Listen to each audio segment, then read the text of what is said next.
उसने एक मांगने वाले को झट से कुछ निकाल कर दे दिया।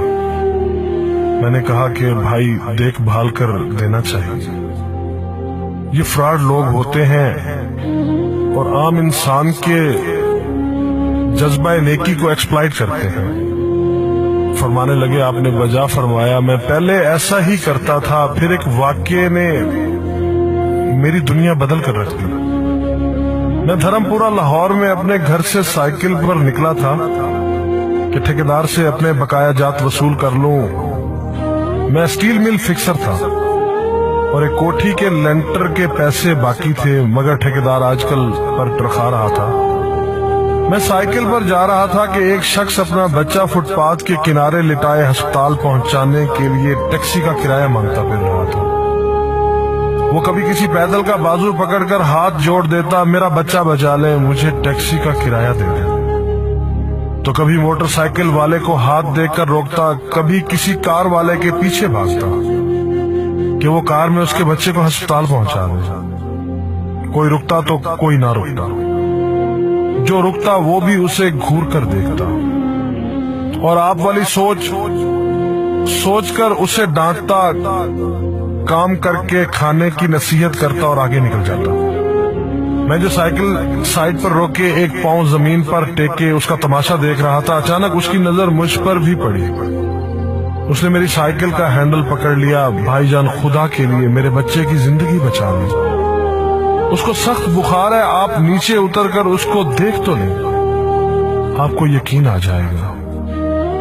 आप देंगे तो शायद किसी और को भी एतबार आ जाए, मगर मैं भी आपकी तरह सोच रहा था। फिर जिस जारहाना अंदाज में उसने मेरी साइकिल का हैंडल पकड़ रखा था, लगता था कि इधर मैं साइकिल से उतरा और उधर वो साइकिल पकड़कर भाग जाएगा।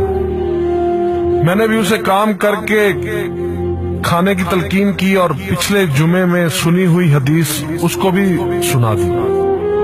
कमाकर खाने वाला अल्लाह का दोस्त होता है, और अपना हैंडल छुड़ाकर बड़बड़ाता हुआ आगे चल पड़ा। हरामखोर हमें बेवकूफ समझते हैं। 2-3 घंटे के बाद जब मैं बकाया जात वसूल करके वापस आया तो वो अभी उसी जगह खड़ा मांग रहा था। बच्चे को अब वो सड़क के पास ले आया था और उसके चेहरे से कपड़ा भी उठा रखा था। वो धाड़े मार मार कर रो रहा था। अब वो बच्चे के कफन दफन के लिए मांग रहा था। मैंने साइकिल को रोककर पांव से नीचे टेका और मैयत के चेहरे की तरफ देखा। फूल की तरह मासूम बच्चा जिंदगी की बाजी हार गया था। मेरे रोंगटे खड़े हो गए। मैंने जेब में जो कुछ था बकाया जात समेत सब बगैर गिने निकाल कर बाहर फेंका, और इससे पहले कि उसका बाप मेरी तरफ मुतवज्जे हो, साइकिल उस तेजी से चलाकर भागा गोया सारे लाहौर की बलाएं मेरे पीछे लग गई। मैं घर पहुंचा तो मेरा बुरा हाल था। थोड़ी देर बाद मुझे बुखार ने आ घेरा। बुखार भी कुछ ऐसा था गोया मेरे सारे गुनाहों का कफारा उसी बुखार से होना था। घर वाले मुझे अस्पताल के लिए लेकर निकलते और मैं चारपाई से छलांग लगा देता। मुझे अस्पताल नहीं जाना था। मैं उसी बच्चे की तरह एड़ियां रगड़ रगड़ कर मरना चाहता था। 2-3 दिन के बाद बुखार को तो आराम आ गया, मगर मैं जहनी मरीज बन गया। मुझे लगता गोया मेरा अपना अकलौता बेटा जो 3री क्लास में पढ़ता था वो उस बच्चे के कफारे में मर जाएगा। मैंने बच्चे का स्कूल जाना बंद कर दिया। बीवी के बार बार इसरार के बावजूद मैं बच्चे को स्कूल तो क्या दरवाजा खोलने भी नहीं जाने देता था। 40 दिन गुजर गए थे और बच्चे का नाम स्कूल से कट गया था। वाइफ ने अपने भाई से बात की जो दुबई की कंपनी में कैशियर था। उसने मुझे बाहर बुलाने के लिए पासपोर्ट बनाने को कहा, मगर एक तो मैं शनाख्ती कार्ड भी पैसों के साथ निकालकर बच्चे की मैयत पर फेंक आया था। दूसरा, मैं खुद भी बच्चे को अकेला छोड़कर बाहर नहीं जाना चाहता था। वो 40 दिन कयामत के 40 दिन थे।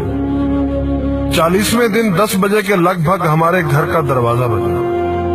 दरवाजा मैंने खुद ही खोला और सामने उस बच्चे के बाप को देखकर मुझे चक्कर आ गया। मुझे लगा जैसे हम दोनों आमने सामने खड़े खला में चक्कर काट रहे हैं।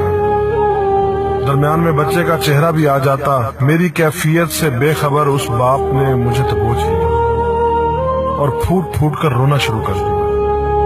وہ کچھ کہنے کی بجائے میری ٹھوڑی کو ہاتھ لگاتا اور اسے چوم لیتا، جبکہ میں پتھر کا بت بنے اس کی گرفت میں تھا کہ اچانک مجھے جھٹکا لگا اور میری چیخ کچھ اس طرح نکلی جیسے کسی کو پانی پیتے وقت اچھو لگ جاتا ہے اور پانی اس کے منہ اور ناک سے بہہ نکلتا ہے۔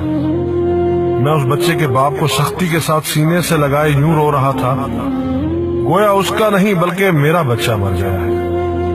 ہمارے رونے سے گھبرا کر پورا محلہ اکٹھا ہو گیا تھا۔ آہستہ آہستہ 40 دنوں کا غبار نکلا، اس کو میں گھر میں لے کر آیا۔ محلے والے بھی آ گئے تھے جنہوں نے اس آدمی سے بہت افسوس کیا۔ کچھ دیر بعد اس نے اپنی جیب سے میرا شناختی کارڈ نکالا اور مجھے واپس کیا، پھر جیب میں ہاتھ ڈال کر کچھ پیسے نکالے اور میرا شکریہ ادا کر کے کہنے لگا کہ آپ کے پیسے بڑے برکت والے تھے، شاید آپ کے خلوص کی برکت تھی کہ میرے بہت سارے کام ہو گئے۔ سارے اخراجات کے بعد کچھ پیسے بچ گئے تھے، ان میں کچھ پیسے میں نے ادھار لے کر ڈالے ہیں، یہ آپ قبول کر لیجئے، باقی میں بہت جلد آپ کو واپس کر دوں گا۔ میں نے پیسے واپس لینے سے سختی کے ساتھ انکار کر دیا اور منت سماجت کر کے اسے پیسے رکھنے پر راضی کر دیا۔ اس کے بعد میں یہاں بطور اسٹیل فکسر آ گیا۔ میں جی جان سے کام کرتا تھا، چند ماہ میں ترقی کر کے فورمین بن گیا۔ 3 سال بعد میں نے سالے کی مدد سے اپنی